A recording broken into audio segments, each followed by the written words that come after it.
अल्लाह अपनी कुदरतों से ज़ाहिर है।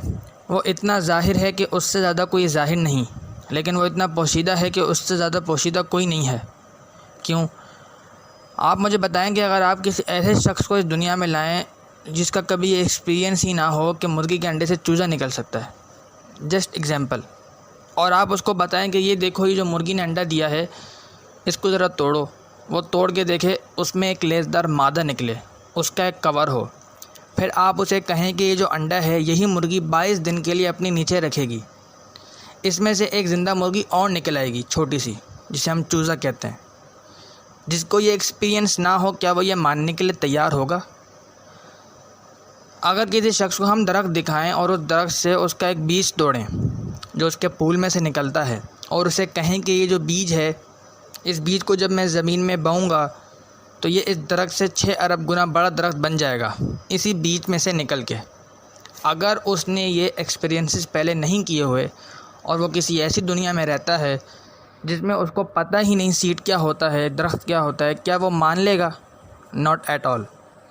तो कायनात में जितने भी फ़िज़िकल फिनोमेना ऑफ नेचर हैं, ये सब के सब इतने बड़े बड़े मौज़ात हैं, लेकिन हम इन मौज़ात के आदी हो चुके हैं, क्योंकि हम बचपन से देख रहे हैं कि मानसून में बादल आते हैं, बारिश बरसती है, हम कहते हैं ऐसा ही हुआ करता है। लेकिन साइंस ने अपनी आजिज़ी मान ली है। साइंस 3 सवालों के साथ डील करती है। 1 से उसने हाथ उठा लिया है, 2 पे वो कहती है कि हाँ, ये हमारी फील्ड है। वाई, व्हाट और हाउ, इन 3 सवालों के साथ साइंस डील करती है। पहली चीज़ व्हाट, हम कहते हैं ज़िलज़ला आया, क्या हुआ? व्हाट, ज़िलज़ला आया।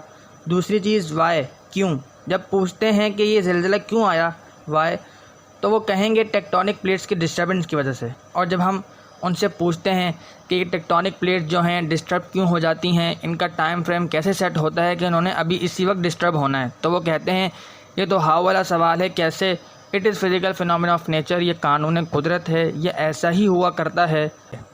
हर चीज़ के एंड पे साइंस आपको एक ही जवाब देगी, फिज़िकल फिनोमेना ऑफ नेचर, कानून कुदरत। वो उसको माने हुए हैं, मगर मदर नेचर क्यों कह रहे होते हैं? तो क्या ये मदर नेचर ने सारे कवानीन ख़ुद बनाए हैं? हम जब कोई डिस्कवरी करते हैं, लोग पुराने ज़माने के लोग ना, जब उनको बताया जाता कि अंडे से चूज़ा निकलता है, बस उनका इतना ही ईमान था। यहाँ साइंस ने और तरक्की की, उन्होंने कहा कि इस तरीके से इसके अंदर ज़िंदगी मौजूद होती है, ये होता है, ये स्टेजेस तय करते करते ख़ास हद तक आगे जाते हैं, एंड पे जाके जवाब क्या होता है? It is physical phenomena of nature. फिर जब हम साइंस से पूछते हैं मास कैसे बनाया, तो उनका जवाब होता है according to first law of thermodynamics, mass can never be created nor be destroyed. यानी मास की जो कंजर्वेशन का नज़रिया है, उन्होंने मान लिया कि ये हम पैदा कर ही नहीं सकते। हाँ, एक फॉर्म से दूसरी फॉर्म में बदल सकते हैं, पैदा नहीं कर सकते, क्योंकि वो एक्स क्रिएशन नहीं है। लोग, उनको ये पता ही नहीं है कि ये भी कोई चीज़ होती है। वो कहते हैं बस सब कुछ था, अब आगे चलें। हम कहते हैं नहीं, सब कुछ था, इससे पहले क्या था। जैसे डरमोन ने कहा कि मैं जब भी मोर को देखता हूँ ना, मुझे बुखार चढ़ जाता है कि जब मोर अपने पर फैलाता है, ये इतने ऑर्गेनाइज्ड हैं। क्या इसने, मोर ने खुद अपने आप को बना लिया या इसको किसी ने बनाया है?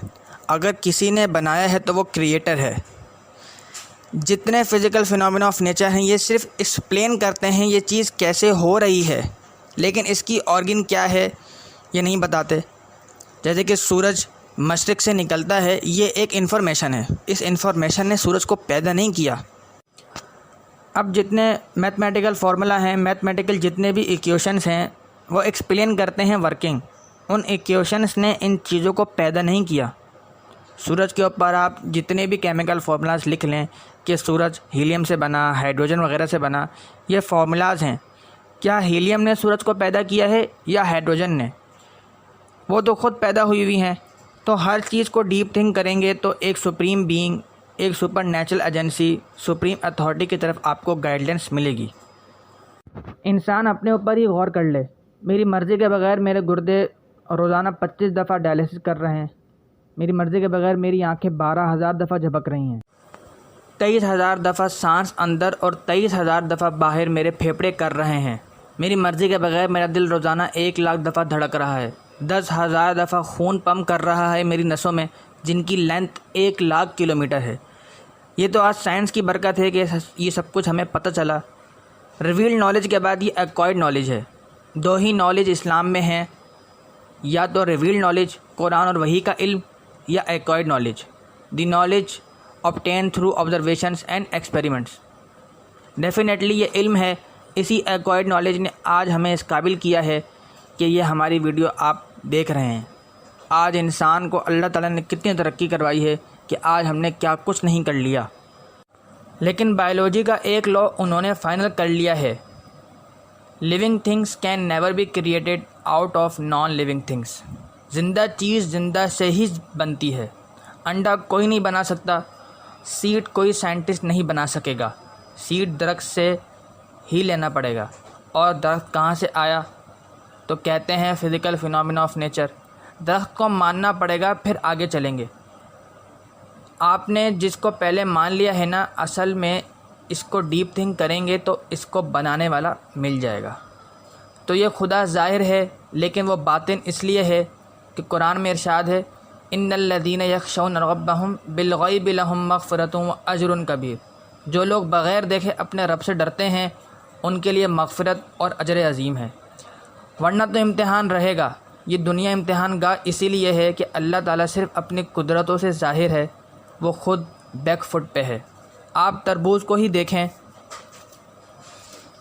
जब हम तरबूज को काटते हैं ना, तो आप देखें इतने छोटे से बीज से इतनी ऑर्गेनाइज फॉर्म में ये तरबूज बना है, जिसमें करोड़ों और तरबूजों का डेटा मौजूद है।